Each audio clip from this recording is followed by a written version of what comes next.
Welcome to XYPN Radio, where your host Alan Moore brings you into a community of fee-only financial planners who want to profitably and successfully serve Gen X and Gen Y clients. If you're ready to get the knowledge you need from leaders in your field, learn from forward-thinking advisors, and take action on your own goals, XYPN Radio is the show for you. Here's your host.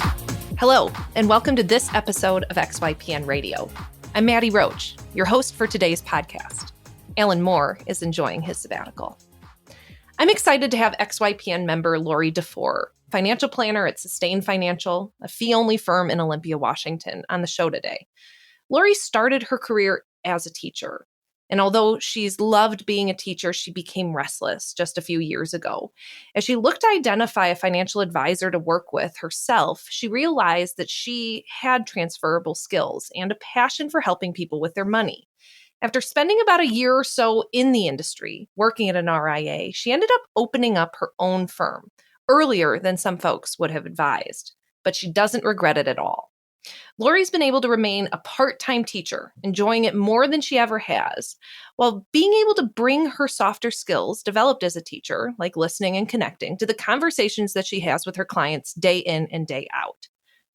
Lorri specializes in working with public sector employees and members of the LGBTQIA community. Clients, as she says, are just like her.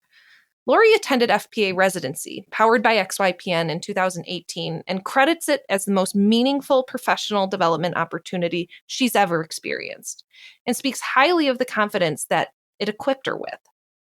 Lorri's currently debating whether she continues to work as a teacher or ramp up her firm. But for now, she's being intentional about how she runs her firm and how she spends each day. And she embraces the flexibility afforded to her by being her own boss and a part-time teacher. Lorri's story is going to resonate with anyone who's ever felt restless in their career and who might be interested in course correcting. You can find any of the resources we mentioned during the episode at xyplanningnetwork.com/231. XY Planning Network's annual benchmarking survey is out. Are you curious about the average number of clients XYPN members get in their first year, or how successful niches really are? To answer these burning questions and more, we've again enlisted a professional research firm to complete our annual benchmarking study. Get your copy hot off the press and discover vital statistics such as the median advisor revenue by years in practice and sources of firm growth, from referrals to blogging, social media, and more. Head over to xyplanningnetwork.com/study to purchase your copy today. Also, be sure to go to xyplanningnetwork.com/VIP to join our private group just for XYPN radio listeners. It's the community of advisors that we've all been looking for, that's there to provide you support when you need it the most. Best of all, it's free. I encourage you to check it out. Again, that's xyplanningnetwork.com/VIP. Without further ado, here is my interview with Lorri DeFoor. Hey, Lorri, welcome to the show. Hi, Maddie. It's good to talk to you again. It is good to talk to you. It always is. Tell me a little bit about your firm as it stands today. Who do you serve? Where are you located? And paint that picture of what your current firm looks like.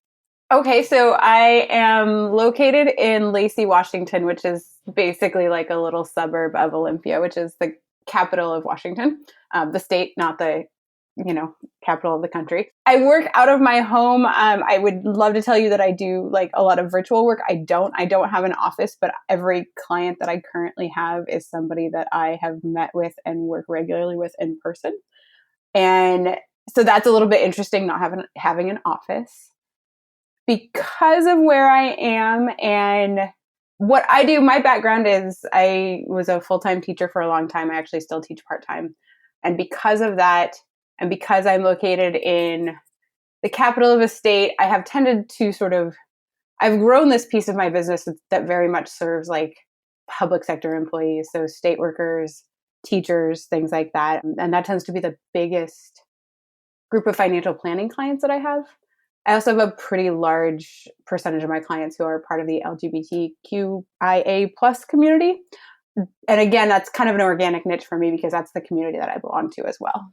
Absolutely. Absolutely. We tend to find that some of our best clients are folks that really do at least embrace similar values, live similar lifestyles as the planners themselves serving them. So Let's talk kind of going back 2 years. I know that we were on a sound check earlier yesterday, and we were laughing that it has already been over 2 years since you've started your firm, which is time really flies when you're having fun. Tell me about kind of what brought you into this industry. And even before you started your firm in 2017, what was your aha moment about wanting to go out and be a financial planner? Yeah, financial planner. I wish I could say that it was like a moment. Though I did actually, there actually was a moment, but it was like a year of like a lot of painful introspection and a lot of other things that were happening. So as I mentioned, I have been a teacher for, at this point, 10 or 11 years. And so about 5 years ago, I was starting to have a very heightened level of frustration with that profession. Not because I didn't like the classroom teaching, but because of a lot of the systemic things that were happening around it. I also had kind of hit a point in my career in teaching where I felt like it wasn't a super challenging career for me to be in anymore. And so I was just restless. I was very, very restless and very frustrated for a lot of reasons. And so I kind of set about just trying to figure out what the next step would be for me. And I mean, that was like a year of just a lot of angst and being upset a lot of the time, knowing I wasn't happy where I was, knowing that I wanted something else, really not understanding if there was anywhere that I had sort of transferable skills to take that with. And that year sort of coincided with me also looking for a financial planner because I had finally gotten to the point where I had done most of the grown-up things that I was trying to do. Like I had purchased a house and I was saving 15% for retirement. And I was doing all of these things that I knew were kind of like the general right things to be doing. But I felt like, okay, now that I've done these, I guess like my whole life was at this point of like, now that I've done all this stuff, what do I do next? Right. And that's my personal financial life. That's my career, which I guess I've realized, and I think I thought that I would never, when I went into teaching, I thought that I would be a person who was content to have a steady, stable, pretty predictable every day. And what I discovered at some point was that actually wasn't exactly who I was. And so those two things coincided. I talked to like 15 financial advisor people in this town. I could not find anyone that was doing the type of work that I wanted them to do. And so really getting frustrated with that, I was like, well, I guess I'm just going to have to figure out what the next financial steps for me are. Anyways, and so I started to do that work myself on my own finances and found that I really, really enjoyed it and still didn't quite make the connection like, oh, that's what I should be in my next rendition. And then really enjoyed not just the planning side, also the investment side and learning more about the investing and just learning just about, and like weirdly, I got into my truck one like Saturday morning. It was like in May. And I was, it was like 9:00. There's like paid programming on talk radio. And it was like the Mutual Fund show or something like that. And I like, it was something ridiculous. And I'm pretty sure that's actually the exact show that it was. But weirdly I had this like reaction at, 9:00 on a Saturday morning, like, oh my gosh, I love it when I get in and this show is the show that is on, right? Like, I just had this moment of being like, maybe this entire year that you spent looking to do this, maybe there's something to that. Maybe you should just like do this, at least look into what this would be if you were to do it. And so kind of right at that point, I just started looking up, like, what does a financial planner do? What would it take to become one? Is there a way to become the one that I was looking for when I couldn't find that person? And within a month, had decided to sign up for CFP school. And that's kind of where the journey started. Started working away on that online. And a woman in town who was a friend of a friend had started an RIA firm on her own and was looking for an intern. So while I was still teaching full time, I met up with her. She wanted me to come on as an intern. We initially connected really well. And so I was teaching a full day and then leaving my classroom and going directly to her office and working for another 2 or 3 hours in the afternoon every day. And eventually that transition, I dropped my teaching career or my teaching contract down to a part-time contract and started working for her more and more, got my Series 65. And really all of that, it was kind of just, I just kind of stumbled my way into it. Once I decided that this was what I was going to do, these opportunities kept coming up. But at some point, I think her and I both knew that we were not a great fit for each other long term in the way that we'd hoped to be. And once that point comes for me, I'm not like a person who can hang around. Like, I just don't have that. Once I know something is not kind of a good long-term fit, I tend to need to make a change at that point. And that's when I really was. So that was, I want to say, June of 2017, and I was looking at kind of this choice of, do I try to find another job with another RIA? That's probably really what I am ready to do. But if it is in my plan to start a business in the next 5 years, I don't want to take the clients I already have, move them once, and then move them again in what feels like fairly rapid succession, or try and move them again. And so I thought about it. I ran some numbers, and really knowing that I probably wasn't 100% ready to do it, decided I was going to do it anyways, because I think I knew that if I moved somewhere else, I would quickly outgrow that. And eventually this is where I wanted to be anyways. Yeah, awesome. It's amazing that so many of us come into this industry by just trying to look for the services that we end up providing. So many people are trying to identify who that financial planner is that can speak their language and who can connect with them on the level that so many of us are desiring. So kudos to you to even have the wherewithal to find yourself a financial planner, and certainly continue to stay at your teaching job while working at an RIA. To be clear for the listeners, what was the time frame between kind of that aha moment in the truck to joining XYPN in June of 2017? How long did that take for you to really, I guess, as you say, begin when you weren't totally ready? Yeah, I wish I could actually put exact numbers on. I mean, I'm sure if I went back through my stuff, I could actually figure out. I think it was, I want to say about 2 years that it took for that whole thing to from signing up for CFP school all the way through when my firm started. I think that was maybe 1.5 to 2 years. It was a pretty short amount of time, actually.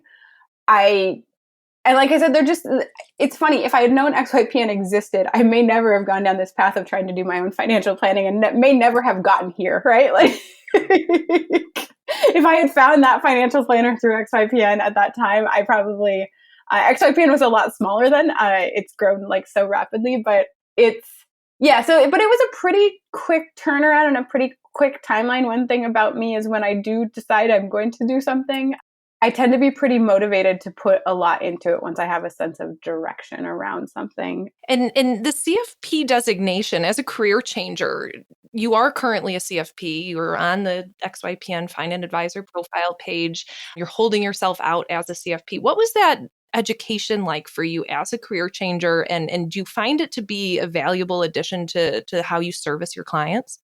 Yes. As a career changer, it was a lot.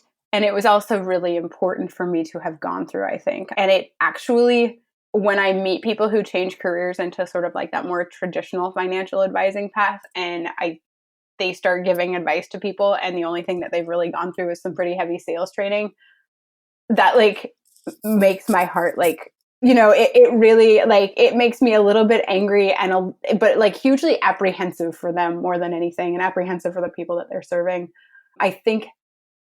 It's a lot of information, and you obviously can't retain all of that information when you're doing it, but knowing that the information is there and out there, and knowing how to go back and look for the information and look through the information, I think without having some sort of kind of crash course in what the different components of financial planning are, I wouldn't have even known where to start. And I took kind of a lot of flack from a lot of people in the industry for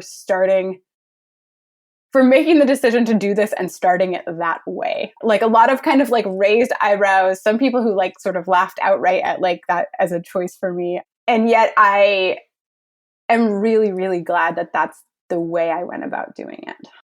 Yeah, and apparently it's a service that is quite needed and needed in your area.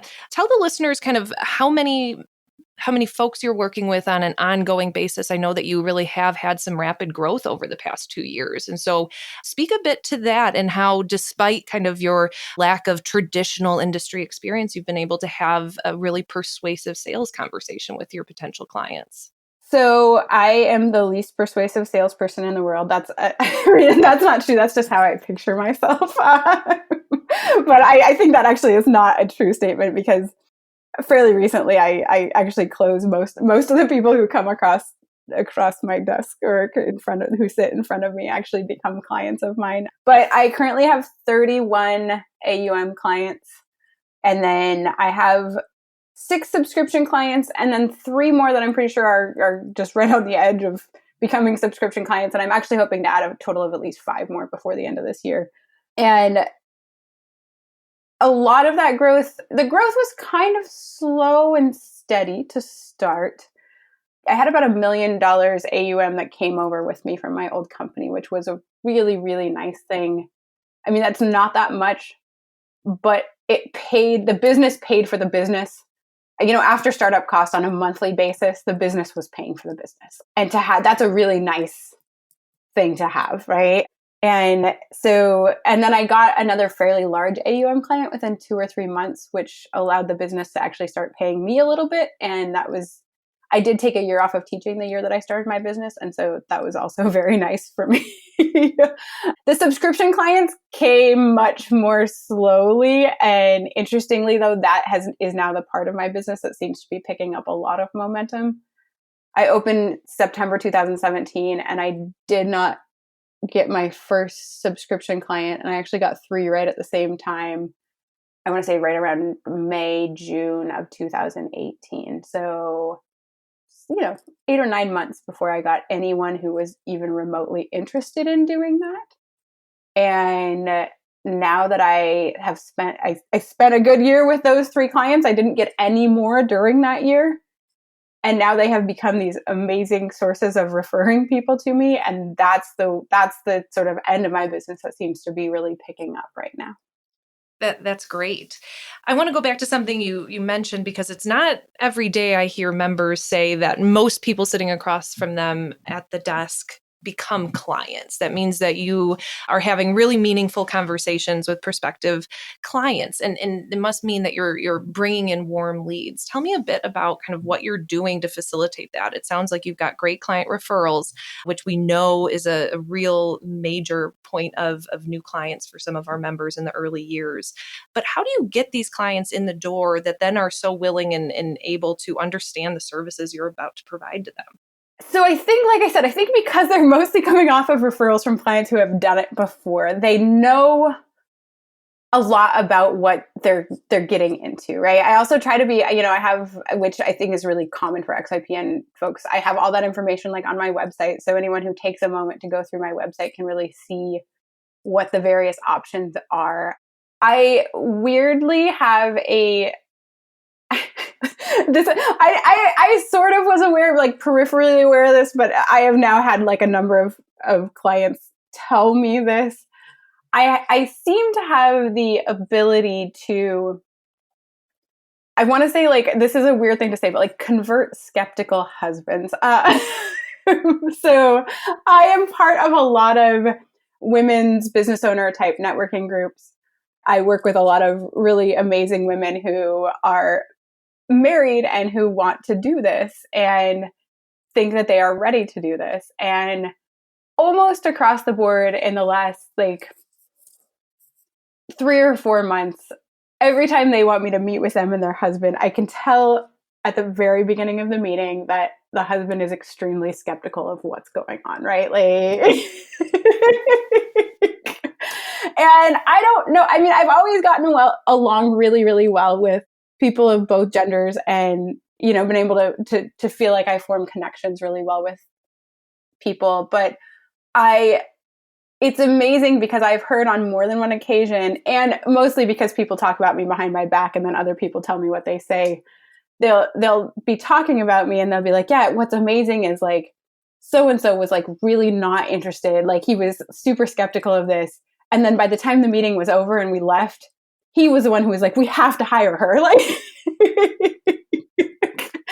so I don't quite know. I don't know what that is. I will tell you that I think being a teacher has been, I feel like people sometimes look at a teacher as like teachers not having these really transferable skills, but in terms of listening to people and forming relationships with people and connecting with people on a level of what they need and what they expect, I think has been hugely valuable to me in being able to just really listen and clearly articulate what I do. And then the other thing I do that I think puts people way at ease when they meet with me is I will not let anybody decide to work with me during that initial meeting.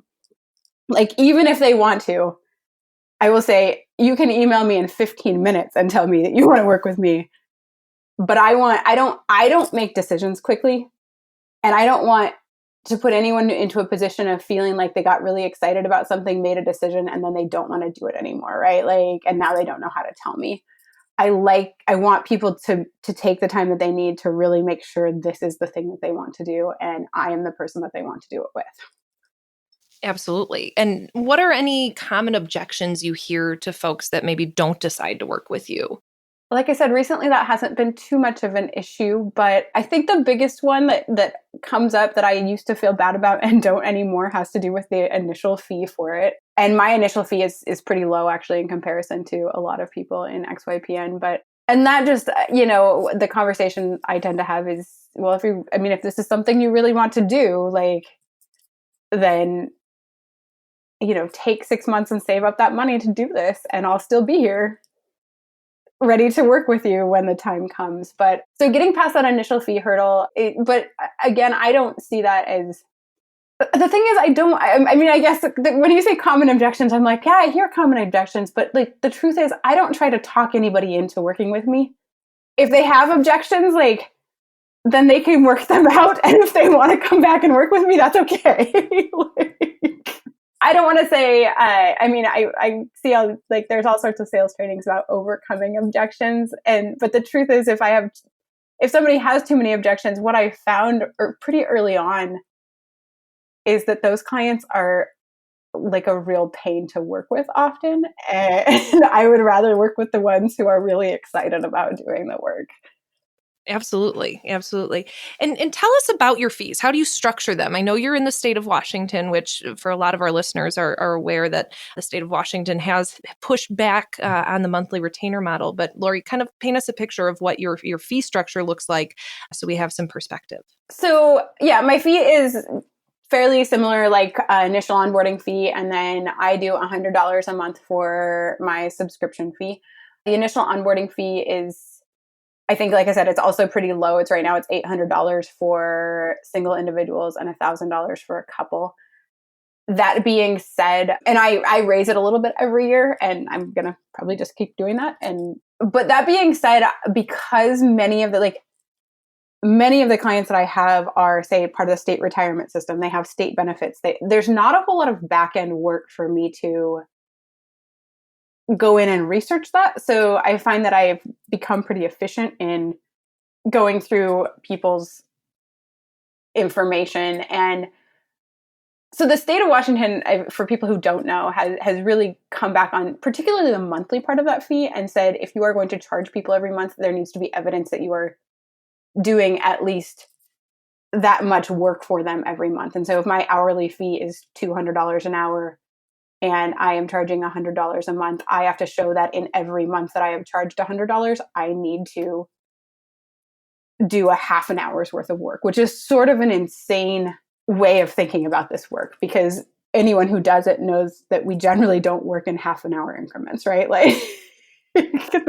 that's not how this works. But there's a lot of like record keeping behind it. And so however, having given it a lot of thought and looking at the clients that I have, because I know some people have switched to quarterly billing as a result of that, and some people have switched to just AUM model with a minimum fee, right? It's not hard for me to spend. I just have to be more strategic about how I space out planning for things. for the most part, right? Like, so it's like meeting plan during the other month. And then with advice pay, for the most part, now that you can edit the monthly invoices, I can just get in there and log that time. And it's kind of the back end logging of the time maybe adds an hour of work to my workload every month. But I still think the $100 a month is a way more accessible model to offer to people than coming up with $300 every quarter, especially if you are working with sort of generally like middle class people who are, one of the things that they're working on is something like a budget, right? Like if you're working with sort of very high income earners who have kind of an excessive amount of money every month to deal with and they just want to know what to do with it, then a quarterly fee is fine. But when you're working with people who are really trying to become more strategic about spending and saving, and I think a monthly cost is a much easier thing for them to take on than something that comes up every quarter.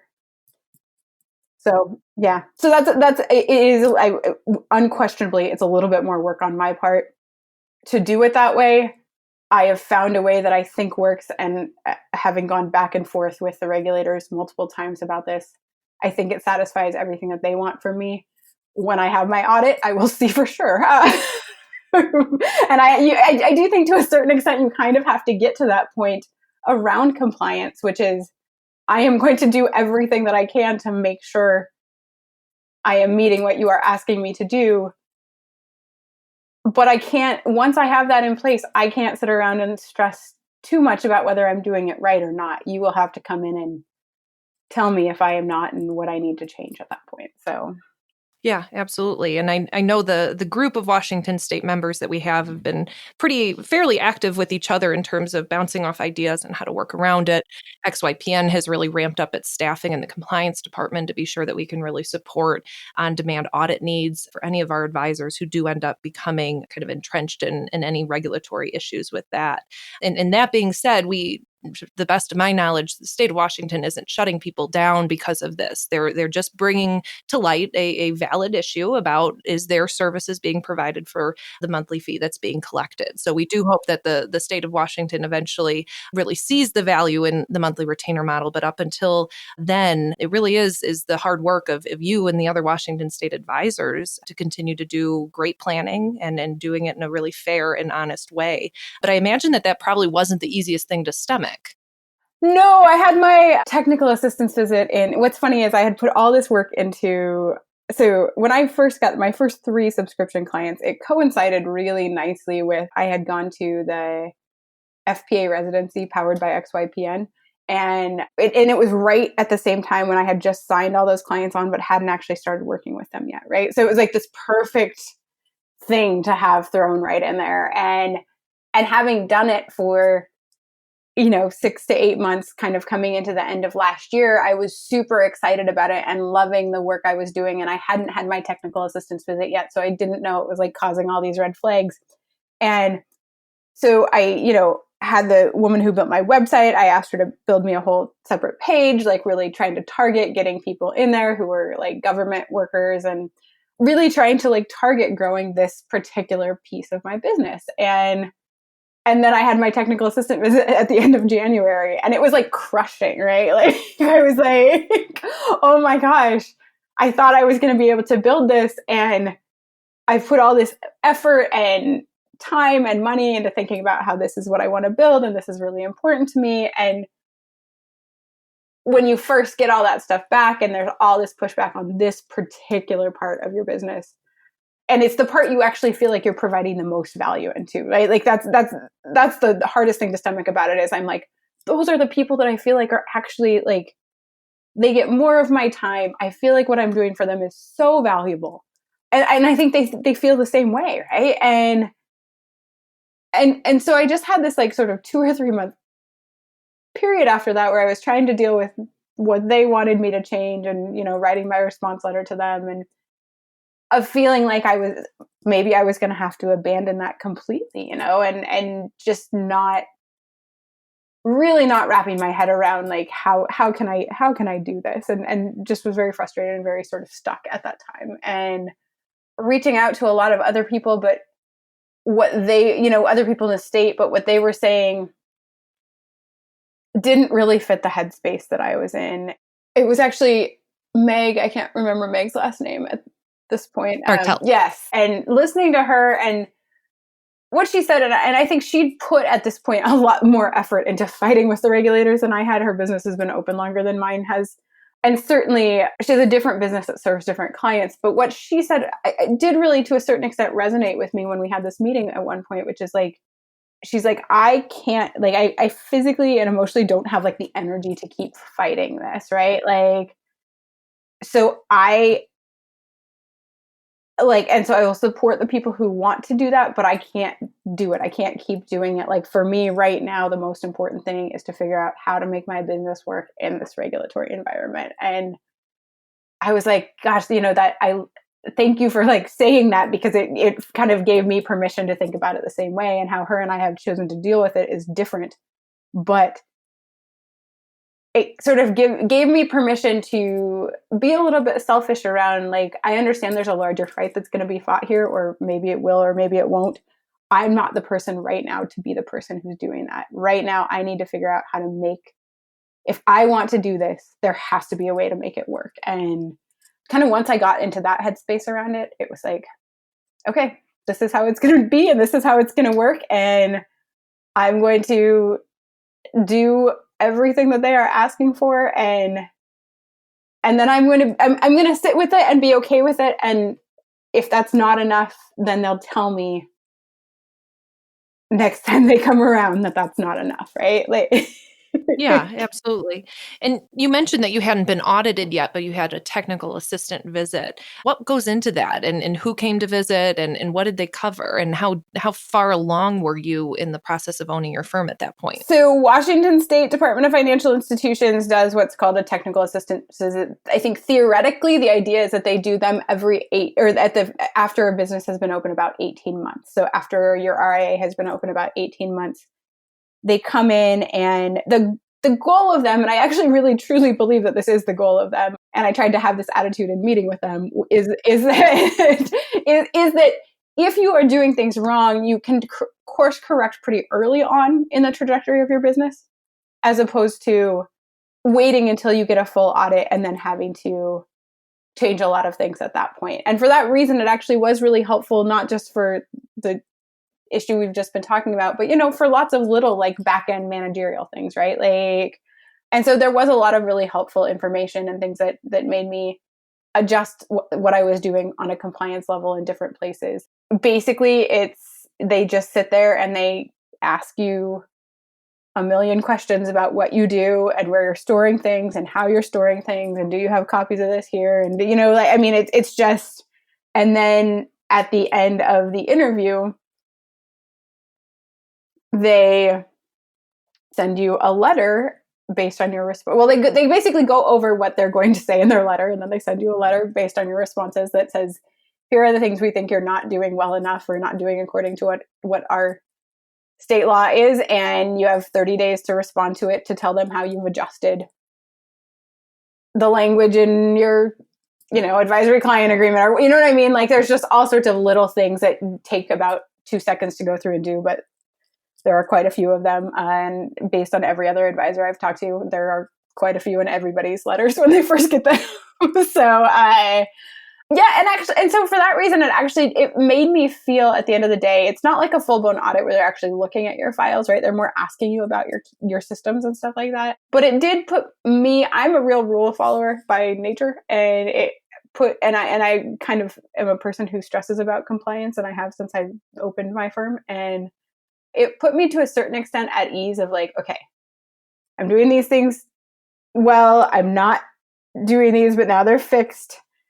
And I feel pretty good with my compliance sort of checklists going on right now. So yeah. I would think that that would make someone feel a lot more at ease, especially going into potentially a full-blown audit a few years later, is at least to have the groundwork of what is your particular state looking for, because it really is amazing how varied the different states are with what they really focus in on. And what we've learned and gathered over these years is that, the regulators are really looking to make sure you're not stealing money from clients. And so long as you have a process in place and continue to fine tune that to their requests, you can really pass their snuff. So that's awesome that you had that experience, and at least you have the perspective now going into your second year of what they're looking for. Mm-hmm. Yeah. And it's interestingly, I think a lot of people have had to wait a long time. I just like they're supposed to do it at 18 months. I get the impression that because I live in the city where this office is located, that I will not have to wait for anything. Like I will get all of my audits on time. And and I just kind of have that in the back of my mind of like, yeah, it might take you a while to get to Spokane to do this, but like when I come up on your calendar, you're like calling me and you're going to set up an appointment. So I just kind of anticipate that to be the case. Yeah, absolutely. You mentioned a couple questions ago, FPA residency powered by XYPN, and that's a program we hosted last year, and I know that you were in the first group of members to go through that. We're going to host it hopefully twice next year. Could you tell the listeners a bit about what that is, what you got from it, and how it's impacted you kind of long term in your experience running a firm? Yeah, I feel like I'm I could be like a plant to like be a promoter of XYP or the residency powered by XYPN, because I loved it. It was such a good experience for me at the time. My business was not even a year old, and I'm not gonna lie, one of the reasons that I went was because I needed the experience credit for my CFP. I also got one of the diversity scholarships through XYPN, so I just had to pay for the plane ticket to get down there. I didn't have to pay for all the other stuff. So that was wonderful.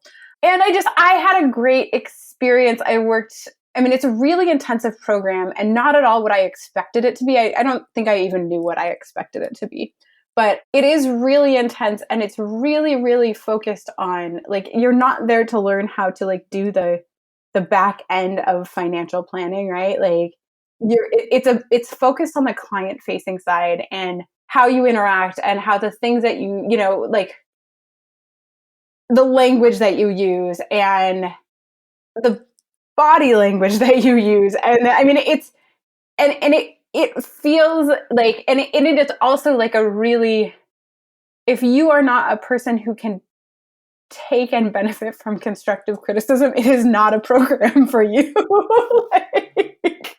But if you are, and that is something that is really valuable to your practice and getting better at that sort of human side of what you're doing is important to you,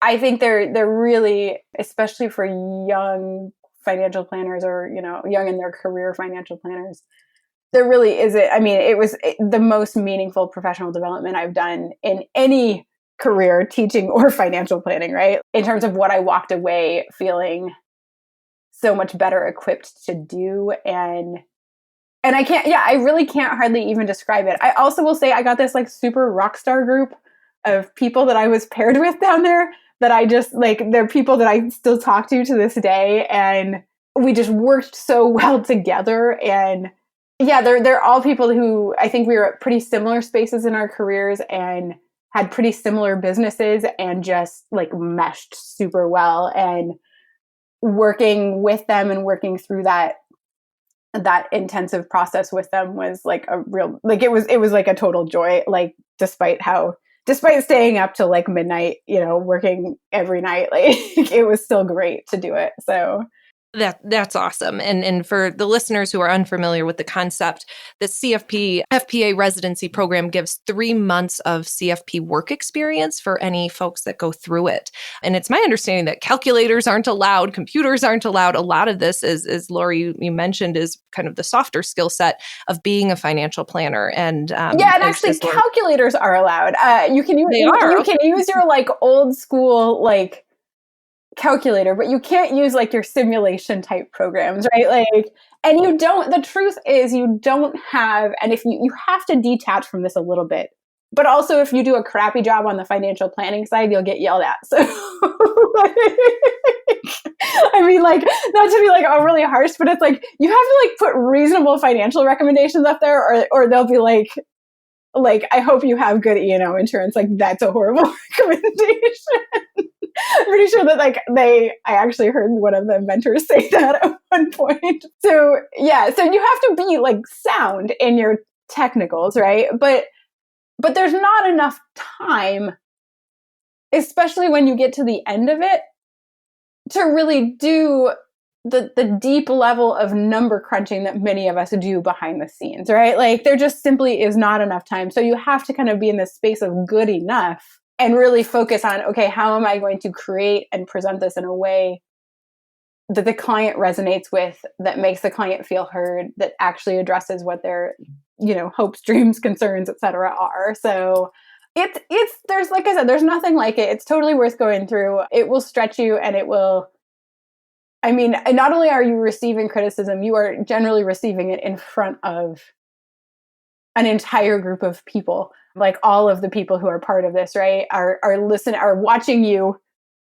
and then you are being critiqued in front of everybody, in part so that they can learn from your experience, right? Like, and learn from the mistakes that you have made. And it's just it's a fascinating experience, but I really felt like I grew a lot, and I learned a lot in that space. And for it only being like 5 or 6 days of time, it was like, oh my gosh, this is like, I just walked away feeling so much better equipped and more confident in the work I was heading out to do.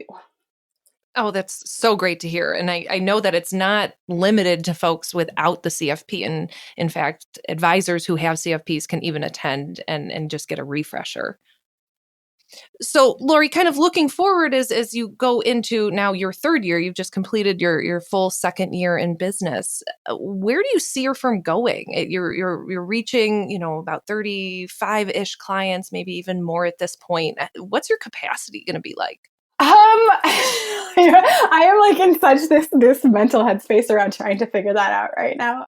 I actually work another woman who's an XYPN. Her and I meet about once every 3 or 4 weeks just to kind of debrief business stuff and talk. We both are kind of in this space of like, okay, we have to decide what comes next. Like, for me, one of the questions is, do I keep teaching part-time? And there's a lot to that question for me right now. And so I don't know the answer to it yet. I'm continuing to think about it. One of the questions for me, because I do meet most of my clients in person, is, do I get an office? One of the ideas I've kicked around is getting some part-time help with some of kind of the more sort of day-to-day, like back-end office type stuff, and continuing to teach, right? And really, like, I know for me, the next step in this November, December tends to be this time for me when I do tend to start really thinking about, like, what are the next things? What do I want to accomplish in the next year? So for all of those things, whether it's office or quitting teaching or getting a little bit of, back end help, it really comes down to, like, what do I think that's going to accomplish for me? And really being clear with myself about that before I make any decisions, right? Office space for the sake of office space is not useful. Employee for the sake of having one is not useful. And even with teaching, I have had like a really funny relationship with, which is I was so desperate to leave it 5 years ago. And once I dropped, so I have like this amazing teaching schedule, which is that I teach high school math from 7:30 to 10:30 in the morning, and then I am done. And that's because most teachers teach 5 classes a day, and I'm teaching 3. Even though I'm done at 10:30 in the morning, I make it's a 60% teacher contract. So I make 60% of my full-time teaching salary, and I get full benefits doing that. And that's a chunk, right? Like that has given me the patience to really think through and grow my business in a way that hasn't been super stressful for me. And so I am really starting to think about where I want to go. I have some fairly lofty revenue goals, which is that I would like to double my revenue from this year by the end of next year. And so right now it's just a matter of really sitting down and thinking about where I want that to come from. Do I want that to be a pretty even split with AUM and financial planning? Do I really want to start moving in one direction over another? And I don't really know the answer to that question yet. So I'm doing a lot of that thinking right now. And I'm kind of in a space where I think that the time is right to be doing that thinking. Absolutely. And I'm amazed that you've been able to continue to teach while you build as busy of a business as you have. Time management, as we see kind of from the data that a lot of our team collects from members, is that time management continues to really be the factor that most advisors are struggling with at year 2 and 3. And that it's just how do we get it all done? And so from your perspective, what are the tasks and things that you really find yourself struggling to get done as you approach capacity? So far, I have not found any. I'm a pretty good time manager. I am, and I've learned this about myself, which is number one, I also carry the belief system. And I think I don't remember when I started thinking this way, but I carry the understanding that things always get done. The things I need to get done will always get done. And so stressing about them not getting done is absolutely a useless thing to do, right? Like, if I need to have a financial plan ready by Thursday, it will be ready by Thursday, even if I don't yet know where that time comes for me to do it, right? I make sure that things get done. But that being said, I actually am not a person who has the capacity to work probably more than, like, at most, I have the capacity to work about 60 hours a week. I can't do more than that. I start to like crash and burn pretty hard after that. I'm much happier in kind of the 40 or 50 range. And truthfully, I am efficient enough about how I work to generally accomplish that. I will say there is this really appealing component of me, or of continuing to teach for me, which is that right now I'm still kind of enjoying it now that I'm doing it part-time. It's much less stressful to do it part-time than it ever was to do it full-time.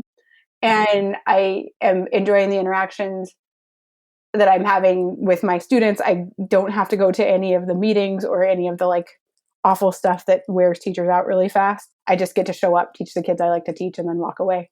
And so one of the advantages to that, though, is that I am learning to run my business on a smaller amount of time than other people are, right? Like, and I see that, like, though for the next few years, that might be really challenging because I'm doing both of those. If I can learn to run a business that is financially sustainable for me on the amount of time I'm giving myself to do it right now, then I'll be able to drop the teaching at some point and be running a profitable business at, 20 to 30 hours a week. Like, and so I kind of like the discipline that that's forced me into. I will say I try to schedule about 1 week a month right now where I don't schedule a lot going on with clients. And that's where I sit down and make sure all my system stuff is in order. I run really ridiculous to-do lists that are like, these are things I can do when I don't have any brain effort left, right? Like, these are things I can do that require a little bit of brain effort. These are things I probably am doing on the weekends because I actually don't have the mental capacity to do them after I've taught. And so that's that a lot of times, like, that initial onboarding for a client where I'm sitting down for, 5-6 hours and really just going through all of their stuff. I don't have the capacity to do that in the afternoon after I've taught in the morning. So I will just block out the time and do it on a weekend. That being said, that means I might like take 2 or 3 hours off in the afternoon and take my dog for a walk and go to yoga during the week. Like, I try to be really respectful of the fact that if I'm putting the time in and getting the work done, it's okay for me to take that time off in the middle of the day when I used to believe that I had to be working. And I hate having kind of having to-do lists. I hate feeling like I should be working and wasting time. That is a real sort of pet peeve of mine. Like, when I look at myself and it's like, you knew you didn't have the capacity to do this work right now. Why did you sit down and try to? Now you've just sat here and like stared at your computer for 2 hours, right? Like, that's a frustrating feeling for me. And so I try to be really thoughtful before I sit down to work about like, okay, what kind of work am I in the mood to do right now? And then just go through my to-do list and pick something off my to-do list that fits that. and not try to do something that I know I don't have the capacity for at that time. So I don't know if that answers your question, but I think I burn out if I spend too much time working. And so learning how to work more efficiently is really important. And for me, it's always been a priority. I also will say that I am, without trying to be braggy at all, I'm a really good teacher. And I have learned to do that in a way that I've been okay with the fact that even giving like 60% of my best effort to that job, I am still a really good math teacher, right? Like, and that's okay. And they're still happy to have me there for whatever time I can give them at the level that I'm giving my commitment to that job, and that it meets their needs, it meets my needs, and I'm not, taking 8 million papers home every night to grade, and I'm not, spending a lot of time planning at home, and I'm not doing any of those things. I've really learned to leave that job where it is. Love it. And it really does sound like you've been so intentional and very disciplined as you've built this firm and how you spend your day. And being able to define how you spend your day is one of what I hear from members as being one of their favorite parts of being their own boss, is that they finally get to work when their brain is sharp and they get to not work when they don't want to. But I'm interested in this. I'm hesitant to call it a side hustle of being a teacher. It really was and is a career of yours. And I think it translates really well into your work with your clients. But is that part-time, that 60% relationship that you were able to establish with your school district, something that came to light after you started your firm? Was this a conversation you had with someone that you have the capacity to do 3 hours of work, or how did that go? So it came about in a very weird way. I mean, weird in that, like, it's hard anymore, particularly, it's hard to, I think, convince somebody to give you a part-time contract. But what happened is, kind of to make a long story short, the building I was teaching in was basically doing what's called super FTEing 3 math classes, which means that they needed somebody who was a 60% teacher. It's hard to find a full-time math teacher, much less somebody who wants to do it 60% of the time. And I was a full-time math teacher at the time. And so if I gave up 2 of the classes I was teaching, that would give them the ability to hire another full-time math teacher. And that would mean that 3 teachers weren't having to teach a full day with no planning period, right? Because that's what a super FTE means. You're teaching a full day and you're teaching during your planning period as well. And so I kind of knew that this was the direction I was heading. My principal knew that this was the direction I was heading. Also, him and I had a few conversations about it. He really liked me. He really wanted to keep me on as much as he could keep me on. And so when I went to him with a proposal and said, this is what I would like to do, and this is how I always, whenever I approach somebody with something like this, I always think through how it benefits them, right? Like, because I know how it benefits me. That's why I'm asking for it. But it's like, and if you let me do this, look at this benefit for you. It's going to open up and allow you to hire a full-time teacher to fill this position that you've been trying to sort of frantically fill every year with 3 people who are willing to work without a planning period, right? And so everything was pretty fortuitous in the fact that, like, it all lined up and he was really totally okay with it and on board with it. The first year that I opened my business, I did take a leave of absence because I felt like it was important enough to get the structure and the systems in place with my business so that when I went back to teaching, I would have stuff ready to make me more efficient at the work that I was doing. It's definitely kind of a side hustle, but the truth is I'm still like, it's weird. Like I said, I hated it 5 years ago. Right now, I'm kind of enjoying it. It's definitely a job, but there's a part of me that gets really kind of fulfilled by doing that job. There's also a part of my business. I thought when I started my business, I was like, is anybody going to take me seriously if I'm only doing this part-time, to be really honest? Turns out nobody cares, at least not the people that I'm working with. And I try to be very upfront about and honest about it. Not only that, but I have also, like, a lot of my clients are people that I work with at school. And so it actually is something that once I got over the insecurity of what it looked like, which was pretty much in my head, it actually has been a really really sort of useful and helpful thing for where I'm at. And I do like that it has made me more strategic about how I've grown and how I use my time as I grow. I certainly use a lot of my summertime to like all the kind of annual review stuff, like of the compliance manuals and all that stuff. That happens in the summer. Like I just don't have the capacity to do it in the school year. And that's okay. It's nice to have 2 months off where I can kind of get that back end stuff done that needs to be taken care of. Absolutely. And did the school have any issue with you working with folks from the school? Nope. I keep it totally separate. I disclose all of it and have disclosed all of it to, but it's anyone's choice. And obviously I don't like advertise at school. That's not like, I'm not trying to work with those people, but it relatively regularly, I get approached by people to talk about those things. And then a number of times they will actually hire me to work with them. And I found it's very interesting. There are two types of people in the world. The type that really want to hire somebody that they know, they feel much more comfortable doing that. And then like the type of person who doesn't want to hire anybody that they know already. They want just a like business relationship with them. So depending on who those people are, some of them really like the idea of me being a known quantity to them already. And that's okay. Like, yeah. Yeah, and your familiarity with their employment and the benefits packages and all that stuff is must be a big comfort to a lot of those clients of yours. So as we round out this conversation as an ode to Alan, who's on his sabbatical right now, tell me if you could have done something differently over the past 2.5 years as you built this firm, what would it be? And would you change anything if you could?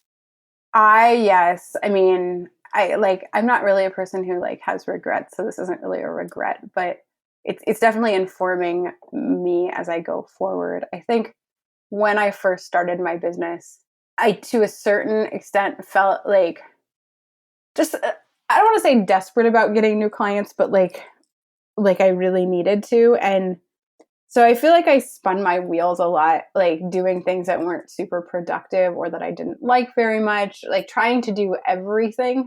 Like, it's like throwing like a bunch of darts all at the same time at a dartboard, right? Like as opposed to taking one and like trying to hit a dartboard with it.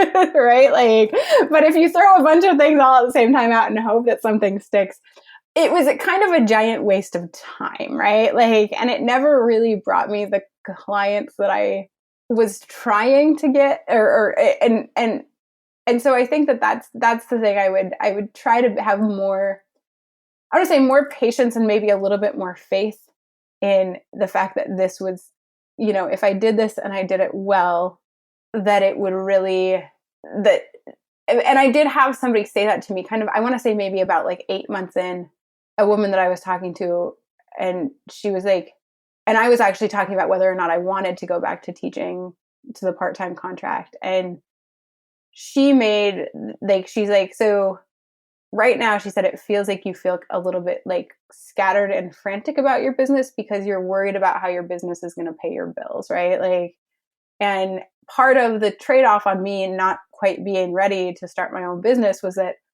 had I really been thinking that this is what I was going to do in 2017, I would have saved up more money to get myself prepared for it, right? And as it was, I had enough to start the business and I had enough to get me through, but I didn't have so much that it felt like I had lots of time, right? Like, and what she pointed out, she said, I think, she's like, your type of business, there are certainly ways you can accelerate its growth, but largely it comes like, it grows with time. And as you do a good job for people, it will grow more. And if you can buy yourself some time and some presence with people as you're working with them by alleviating the stress that you currently have about money through working 3 hours a day, which is actually a great deal. Like, honestly, she's like, I think you'll be able to come at this with a lot more intention and a lot more sort of space and patience for it to grow the way you want it to. And it was some of the best advice I had received, because up until then, I feel like everyone I talked to had been like, no, you got to go all in, right? The reason this isn't successful is because you're not going all in, right? Like, and that might be true for some people, but what's true for some people is unquestionably not true for others, right? Like, and what works for some people doesn't work for others. And there's no one thing that works for all of us. And for me, she was absolutely so accurate. Like, it was like a huge sigh of relief to me to know that maybe the money coming in from teaching wasn't enough to like have a whole lot of fun on, but it would pay the bills every month, right? Like, and that